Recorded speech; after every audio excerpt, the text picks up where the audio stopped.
Salut tout le monde, c'est Bartholoméo Patrick. Alors on se retrouve aujourd'hui pour une nouvelle vidéo réaction live du chapitre 905 dont la VF vient de sortir sur le site de Scantrad. Donc un grand merci encore une fois pour la traduction les gars, merci de nous le faire aussi rapidement tous les vendredis, enfin quand il y a un chapitre évidemment, mais un grand merci à vous parce que vous faites un travail de dingue, donc et qui nous permet à nous de l'avoir lecteur assez rapidement. Donc merci.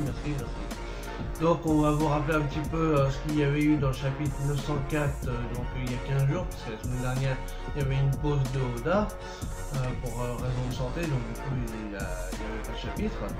Donc dans le chapitre 904 on a eu l'intervention des 4 commandants de l'armée révolutionnaire, donc on a vu l'organisation un peu qui allait se réunir, donc avec Dragon, Sabo, Iwankov qui était sur l'île de Queue d'Étrave et qui attendait justement les 4 commandants qui étaient sur une mission dans une île qui était un petit peu à côté, hein. Donc dans le coin en tout cas. C'est une île qu'on avait déjà vue, je me rappelle plus le nom d'ailleurs, mais bon, enfin bref. Du coup, grâce à leur pouvoir, surtout à celle de Bello Betty, qui permet justement d'haranguer la foule, donc du coup ils ont réussi à se révolter et à faire en sorte que les pirates puissent se constituer prisonniers, et donc du coup récupérer la prime qui leur est due. Donc après, une fois leur mission accomplie, ils se barrent pour aller justement voir, certainement aller à la rencontre de Dragon sur l'île de Queue d'Étrave. Donc on aura peut-être ça dans ce chapitre. On avait aussi l'information comme quoi il restait 2 jours avant la rêverie, donc peut-être qu'on va aussi avoir un début de piste par rapport à la rêverie avec peut-être d'autres personnages, parce qu'on avait vu Vivi je crois, pas dans le chapitre d'avant, mais il y a 2 chapitres, 2 ou 3 chapitres, donc peut-être qu'on va avoir d'autres personnages comme ça qu'on connaît déjà et qui vont intervenir pour la rêverie. Donc voilà pour le résumé du chapitre précédent. Donc c'est parti pour cette réaction live du chapitre 905 de One Piece. Alors, le chapitre 905, un monde si joli. Ok. Bon, alors je sais pas à quoi ça peut faire. Peut-être par rapport à Marijois, parce que c'est sur un grand château hein, qui est sur Redline et tout ça, donc peut-être par rapport à Marijois. Peut-être. On verra bien. Alors, les illustrations des 6 premières années de Frontispice, du début jusqu'au chapitre 305, seront disponibles dans le tome 1 de Doors, qui sortira le 4 juin, et le 2 le 4 juillet. Bon, ok. Donc là, on a toujours Orlambus. Hein. Donc là, on voit qu'il est à genoux, en train de préparer des affaires. Il est torse-poil, quasiment à poil, hein, parce qu'il a juste un slip. Donc on voit qu'il y a une bibliothèque derrière. Est-ce qu'on arrive à lire les bouquins? Non, je vois pas ce qu'il y a écrit. Dommage, ça aurait été intéressant d'avoir une petite... Bon, on voit des espèces de blasons sur les livres, mais on n'arrive pas à lire. Il y a une carte aussi. Il y a des coupes de verre à vin.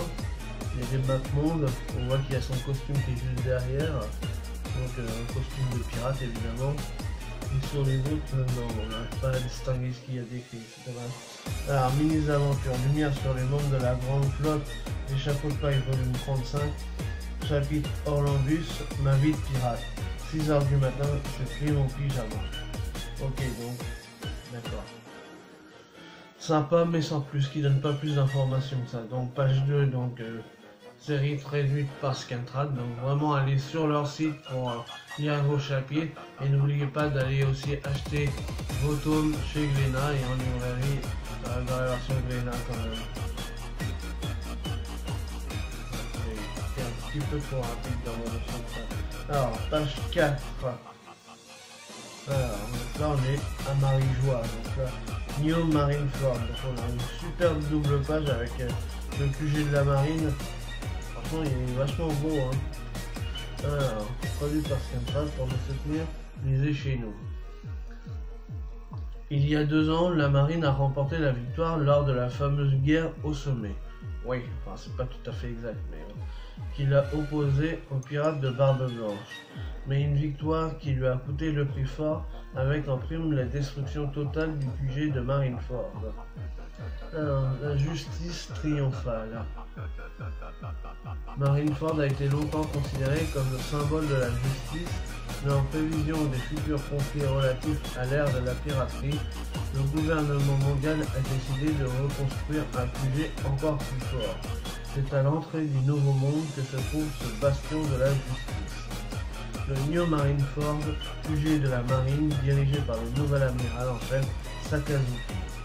Ok, donc là on voit qu'il y a un port, hein, forcément à l'entrée. Ici il y a des petites marches pour permettre justement d'arriver à la porte d'entrée. Pas mal, hein, franchement il est beau. Hein. Et puis donc sur le toit il y a vraiment le sorte de temple. Et même sur les ailes de la mouette, il y a deux petits sortes peut-être de phares ou de guérites pour justement vérifier et faire la surveillance, quoi. C'est peut-être des vigies, quoi. Alors, ancien Marineford, base G1 actuelle. Donc là, ok, qui est allé. Donc là, on a Redline. Donc là, on a un petit croquis qui explique comment, où il est situé. Donc, terre sacrée de Marie-Joie. Donc, Marie-Joie est situé vraiment sur là, on a Redline comme ça. Donc, sur Redline comme ça, de Marie-Joie. Juste derrière, il y a l'ancien Marineford qui est la base G1 actuelle.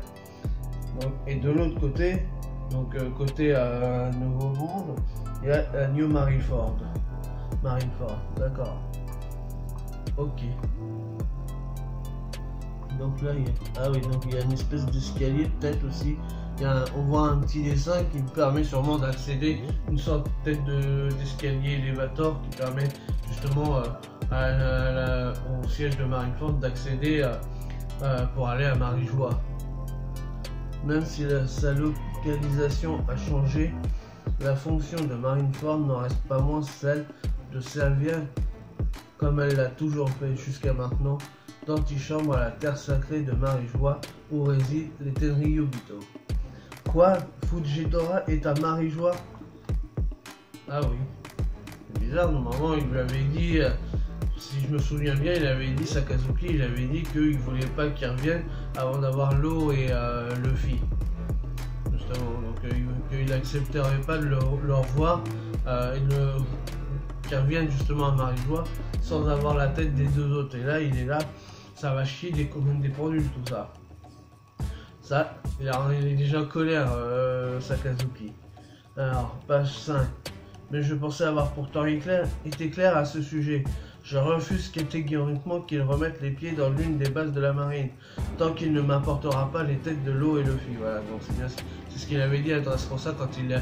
Parce qu'à Dressrosa, Fujitora, il avait courbé les chines devant l'eau et Luffy, hein, en faisant une Dogeza, ce que je n'avais pas pu faire à l'époque Smoker, justement, à la Bastade par rapport au Crocodile, alors que le Fujitora, lui, justement, a pu le faire à Dressrosa par rapport à Doflamingo. Et comme Fujitora et Smoker étaient sont venus potes, justement, lui, il a réussi à faire ce que Smoker n'avait pas pu faire. Et donc, du coup, Sakazuki, lui, ça l'a énervé. Et du coup, il lui avait dit, bah, je veux pas que tu reviennes à Marie-Joie tant que tu n'auras pas la tête des deux autres. Et donc, c'est pour ça que là, il est colère par rapport à ça. Donc là, pour l'instant, c'est logique. Ok. Ce type, quel toupet, comment a-t-il osé réapparaître comme ça? Oui, c'est ce que vous avez ordonné, mais là, il y a le souffle qui est en train d'en prendre pour son Graal. Hein. D'ailleurs, il a une grande épée dans le dos, mais on voit pas qui c'est. Hein. Je sais pas si vous avez peut-être pas Momongo, peut-être. Ah non, ça doit être un sous-fifre. Ah, mais alors, pourquoi ne l'avez-vous pas mis dehors? Eh bien, il avait un argument que l'on pouvait refuter, car techniquement, c'est vrai, ici, ce n'est pas une base de la marine. Donc là, on a le petit flashback où, justement, on voit Fujitora en lui disant au random de la marine que, voilà, ici, c'est pas une base de la marine. Bah, c'est Marineford quand même, donc ça reste quand même techniquement une base de la marine qui est en charge de la sécurité des Tenryubito. Il joue avec les mots, mais quelle bande d'abrutis vous êtes. C'est vrai que voilà, c'est un petit... Pas facile, hein, la vie d'un amiral en chef. Sengoku-san. Et il y a l'autre qui arrive, qui passe une tête comme ça, en train de se foutre de la gueule de Sakazuki. N'importe quoi. La ferme, espèce de demi-retraité. Oh, ils sont fatigués. Qui d'autre se trouve à Marijois? L'amiral, il dit... Oh, Ryokugyu. Oh, on va peut-être enfin le voir depuis le temps. Depuis le temps qu'on nous tisse sur Taureau Vert. Ryokugyu, c'est Green Bull. Green Bull en anglais. Donc Taureau Vert pour nous en français. Ah putain, ça serait cool si on le voit depuis le temps. Ah, génial. Génial, j'ai hâte. On veut le voir. On veut le voir. Donc là, on est page 6. Hein. Le New Marineford se trouve à la symétrie du G1 actuel par rapport à l'axe que forme Redline.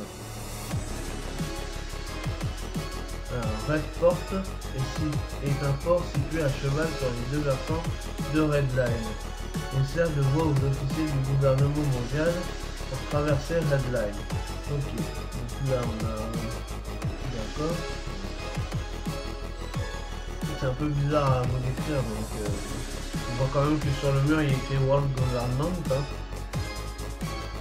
Ouais, c'est ça, c'est des espèces d'échelles avec des espèces de tasses qui servent de navigation pour monter et descendre, pour justement aller jusqu'au moins à Marineford.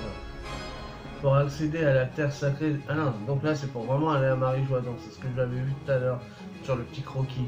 Pour accéder à la terre sacrée de Marijois, il suffit d'emprunter ces espèces d'ascenseurs bulles qui portent le nom de bandolas. Ok. Là on voit qu'il y a des gens qui attendent pour prendre les bandolas. Alors, est-ce qu'il n'y a pas un petit pandaman par hasard là? Non, on voit des randoms, des civils randoms, mais pas un petit pandaman.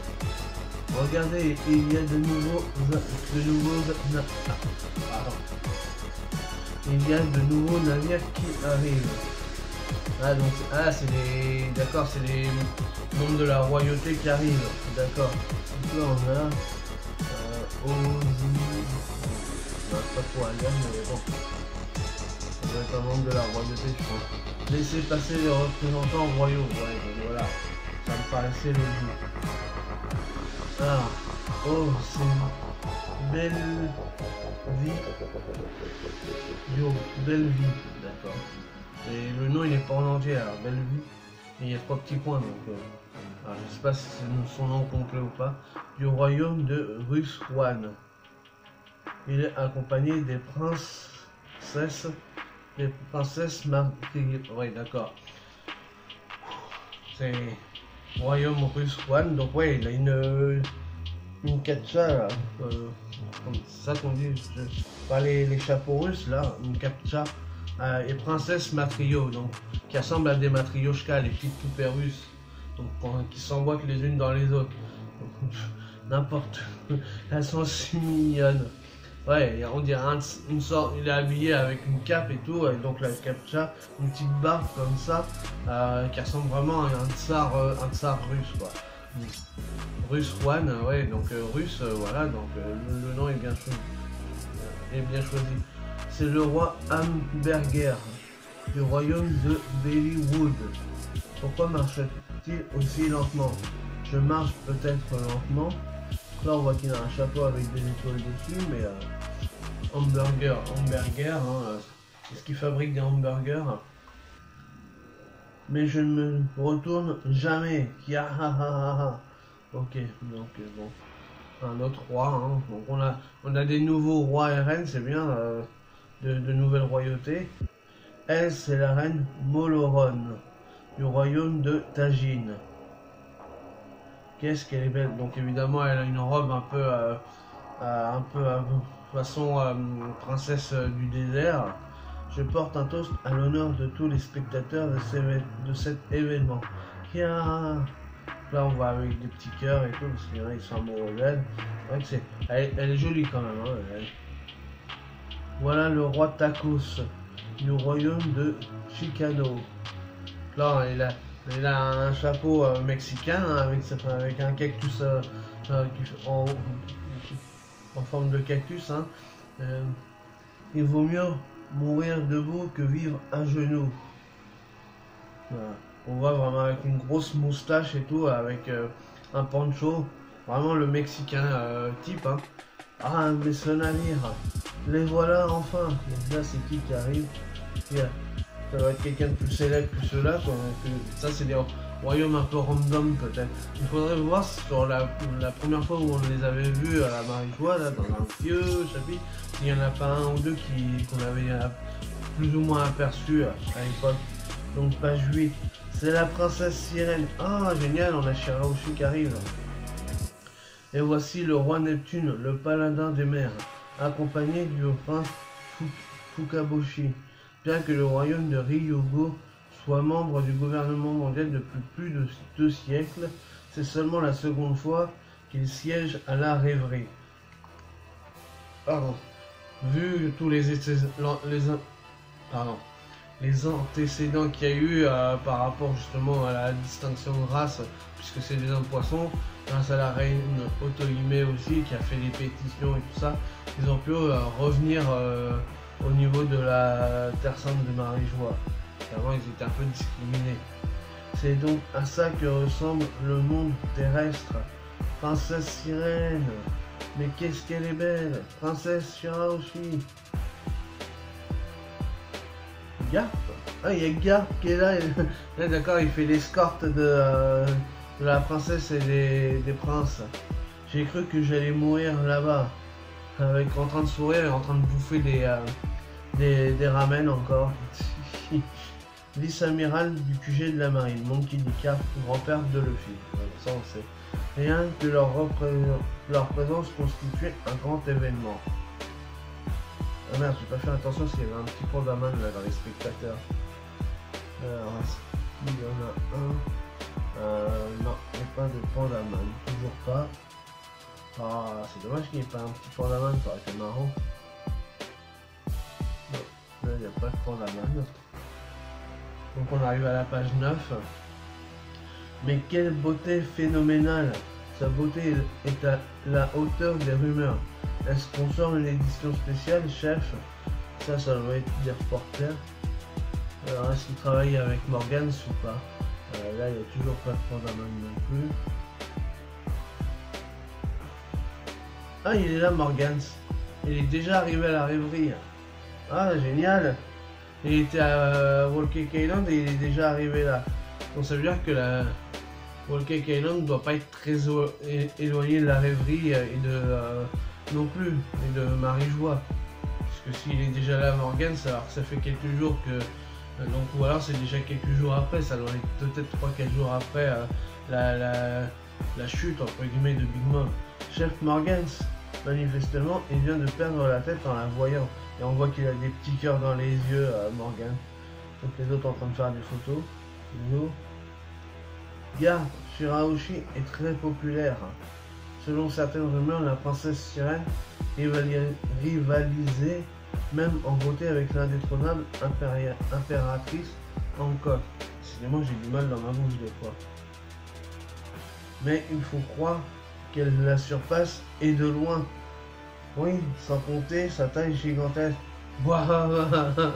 Il est en train de se marrer, le con. C'est bien du Garp, touche pas à tout cracher ça.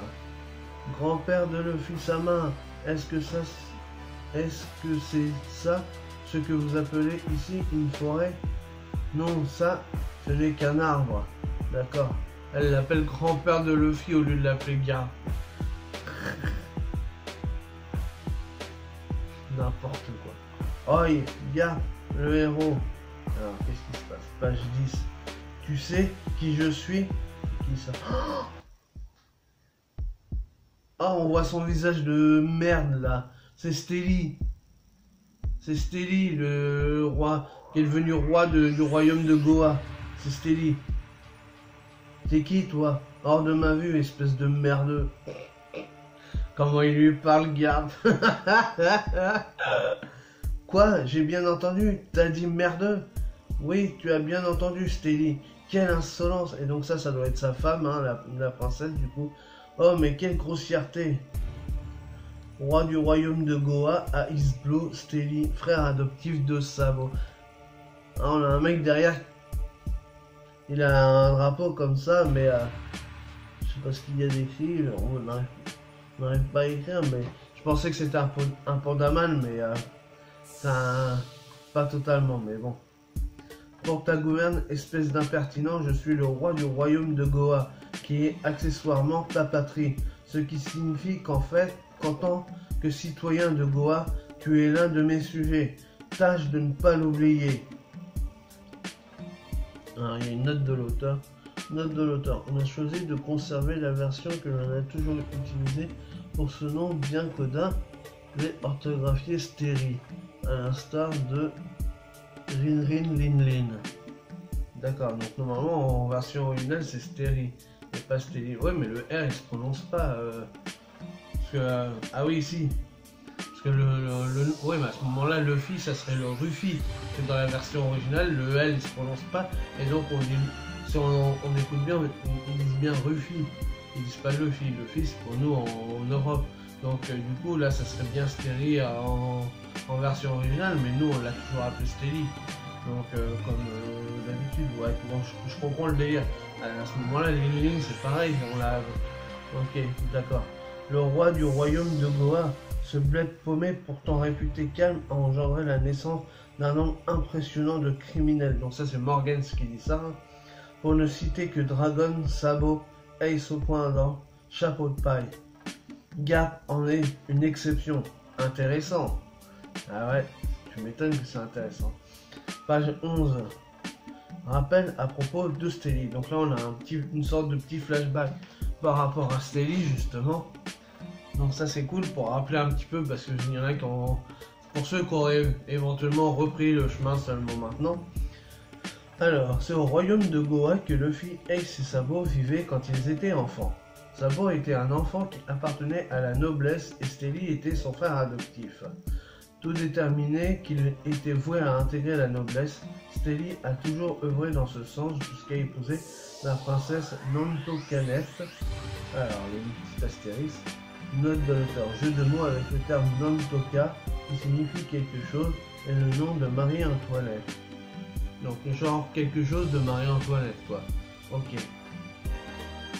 Et ultérieurement a hérité du trône après la disparition mystérieuse du roi et du prince héritier quelques mois plus tôt. Peut-être un coup de Dragon, puisque Dragon on sait qu'il était là pour avec ses membres d'équipage puisqu'il a sauvé Sabo. Donc c'est peut-être et puis ils avaient foutu le feu aussi à l'époque parce qu'il y avait un Tenryubito qui venait sur l'île pour faire une visite justement du royaume de Goa et ils avaient brûlé le terminal Grey là où il y avait la décharge. Et donc du coup après Sabo était enfermé, il s'est fait récupéré par Dragon et donc il a été sauvé, il a perdu la mémoire. Bon, vous connaissez. Normalement, si vous suivez le One Piece depuis un moment, vous connaissez l'histoire. Mais bon. Dégage, tu ne m'insupportes au plus haut point. Je ne sais même plus quoi répondre à son insolence. Et là, il a la tête comme ça en train de pleurer. Garp, il s'en balèque. Mais un truc de ouf. Voilà ce que je te demande, Garp. Donc il est en train de lui chuchoter à l'oreille. Mets-toi en contact avec la noblesse, parce que mon objectif est de devenir un jour un Tenryubito.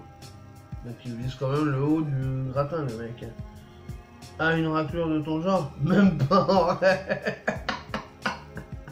Et l'autre, il entend mal à renverse tellement il est... Quoi? Non mais j'hallucine. Vous avez entendu? Il vient de m'insulter. Ça mérite la peine capitale. Oups, oublie ce que je viens de dire. Mais non, il est grave, gars. Non, mais il se fiche de moi.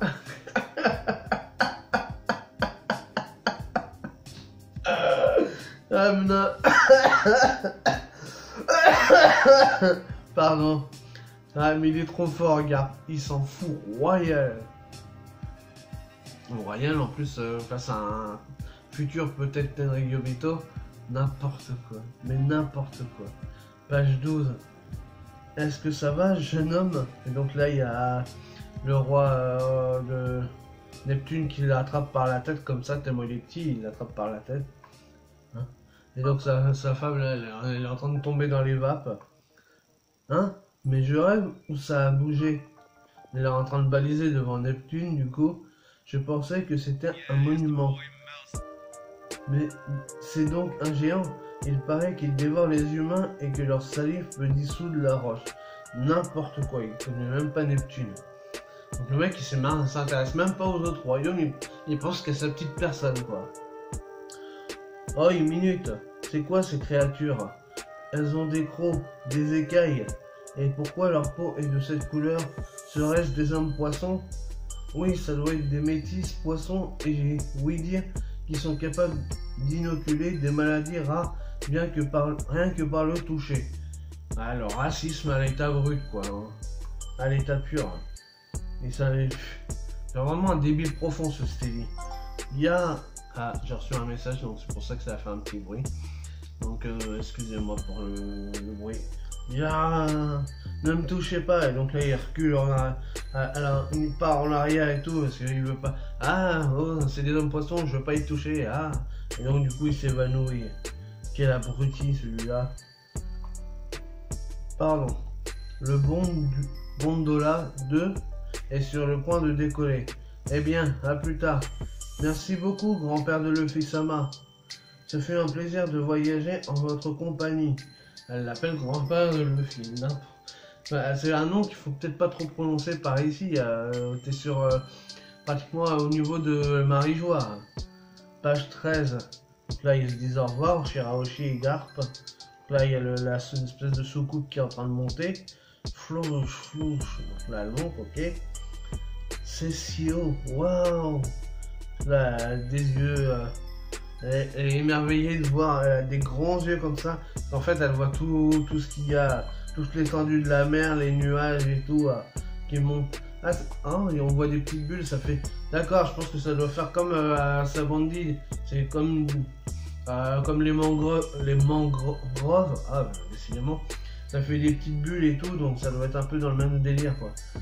Qu'y a-t-il, Shirahoshi? Père, c'est le soleil. Regarde comme le soleil brille, Oni-san. Le ciel est si vaste que l'on n'en voit pas le bout. Et les rayons du soleil irradient la surface de l'océan. Ouais, c'est un spectacle magnifique, Mambo. Jamais je n'aurais pensé que de si belles choses puissent exister à la surface. Quel joli monde. D'accord, donc c'est pour ça le titre. C'est parce qu'en fait, elle est émerveillée de voir tout ce qu'il y a à la surface, parce qu'elle a toujours vécu sous l'eau.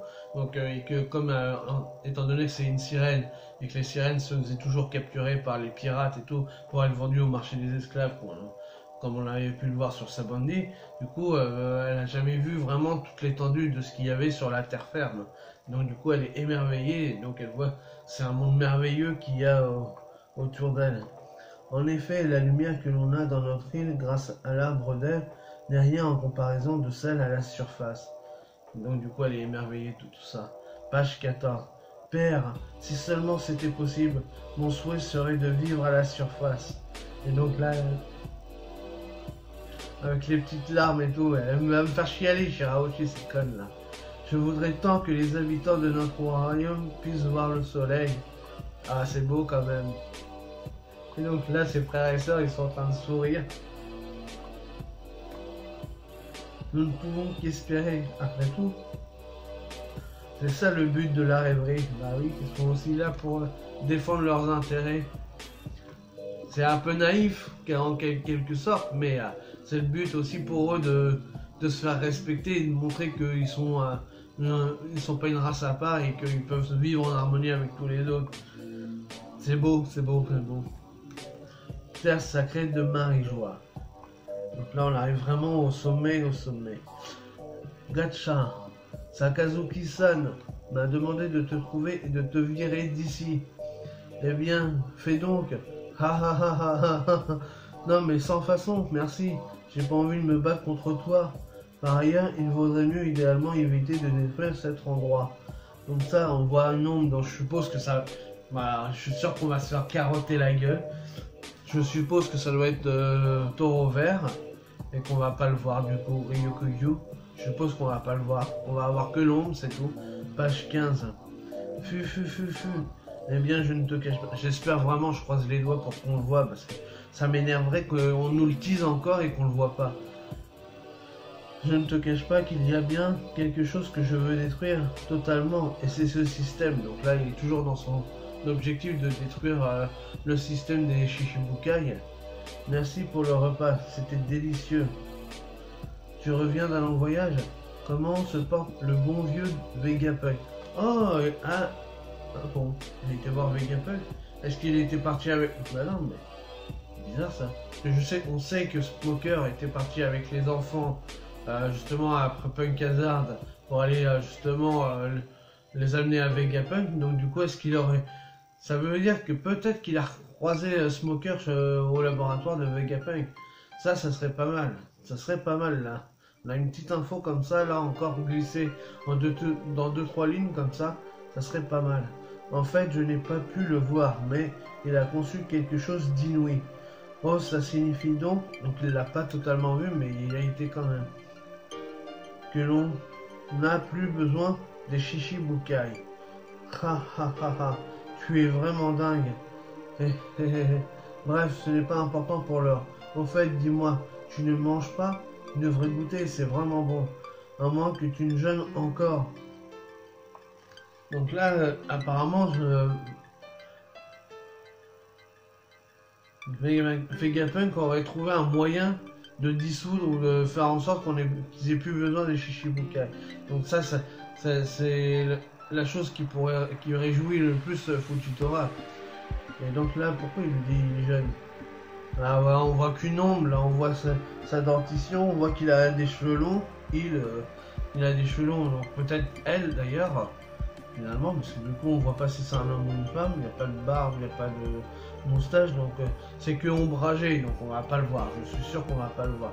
Ha ha ha ha, s'il y avait une charmante demoiselle pour me donner à manger, donc ça doit être un homme, voilà. Parce qu'il vient de dire ça, donc à moins qu'il soit homosexuel, mais je pense pas, donc là s'il y avait une demoiselle, ça veut dire que voilà, donc c'est un homme. Ça serait avec grand plaisir. Mais c'est saoulant de manger. Ça fait 3 ans que je n'ai rien avalé. Amiral de la marine Ryokugyu. 3 ans qu'il a rien mangé. Waouh, mais pourquoi il gêne comme ça? Alors là. C'est saoulant de manger. Ça fait 3 ans que je n'ai rien avalé. Ouais, mais pourquoi? Pourquoi?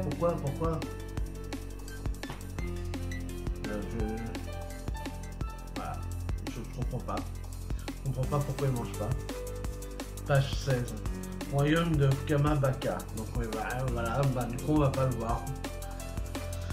Là on revient sur les révolutionnaires.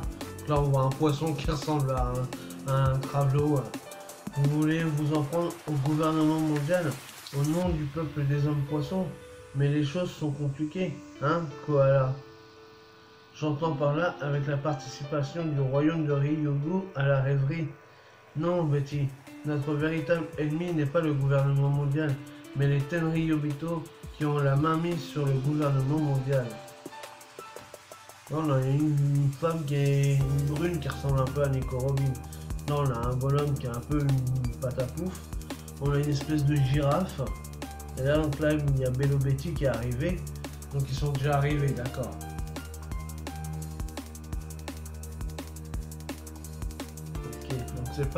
C'est vraiment les Tenryubito, leur cible, c'est pas le gouvernement mondial. C'est important ça c'est important. Redline. Tiens, vous avez vu ça? Votre Majesté, vous êtes vraiment pénible. Mais j'ai le vertige, c'est trop haut. Et en plus avec le vent, ça balance dans tous les sens. En plus, je viens de voir un géant qui nous regardait à travers la roche et il avait un harpon. Mais très cher, vous rêvez les yeux ouverts. Vous ne voyez donc pas à quelle hauteur on est. Mais je vous assure, je l'ai vu de mes propres yeux. Donc ça c'est Stelly, il est vraiment débile ce Stelly. Donc il doit être dans l'autre, comme ça fait 2 navettes comme ça, il doit être dans celle qui est en face de l'autre. Et donc du coup il y a Neptune qui doit être dans l'autre et là il le voit en face quoi, entre guillemets. Et donc du coup il voit le... Pour lui c'est un géant quoi, alors qu'il est tout petit. C'est vraiment débile. Page 17. Tiens, regardez, des corbeaux. S'ils se mettent à percer les bulles, on va tomber. C'est rare d'en voir à cette hauteur. Ouah, j'ai entendu parler d'eux. Ce sont des oiseaux qui volent dans le ciel. On dirait les corbeaux de... Pardon. Du guet de l'armée des révolutionnaires, ça. En tout cas, c'est les mêmes. Ils se déplacent de la même manière. Est-ce qu'ils tâteraient un peu le terrain? Donc ils doivent pas être très... Donc le royaume de Queue des Trappes doit pas être très loin non plus, alors. Oh, et garde. Chargez vos armes.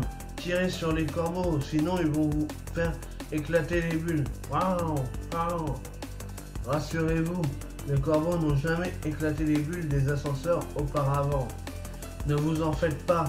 Votre majesté Staline... Oh non. C'est Sabot qui s'est infiltré. Oh là là, il s'est grimé en garde. Infiltration et il saurait... S'il voyait que c'était son frère, enfin son demi-frère adoptif qui était à côté de lui. Non mais what the fuck. C'est pour ça qu'il y a les corbeaux. Oh là là. Ah mais truc de ouf. Truc de ouf. Donc Sabot est déjà arrivé à la rêverie et il est en train de s'infiltrer pour justement faire l'attaque. Oh my god. C'est fou, c'est fou, c'est fou. C'est encore un chapitre de malade mental. Hein. Voilà, que dire de plus? C'est vraiment incroyable. C'est du Oda. Voilà. Donc sur ce les amis, comme d'habitude, si vous avez aimé, n'hésitez pas à liker, à partager, à laisser des commentaires, à mettre des pouces bleus parce que ça fait toujours plaisir. Et puis nous on se retrouve pour de nouvelles aventures One Piece. Ciao tout le monde.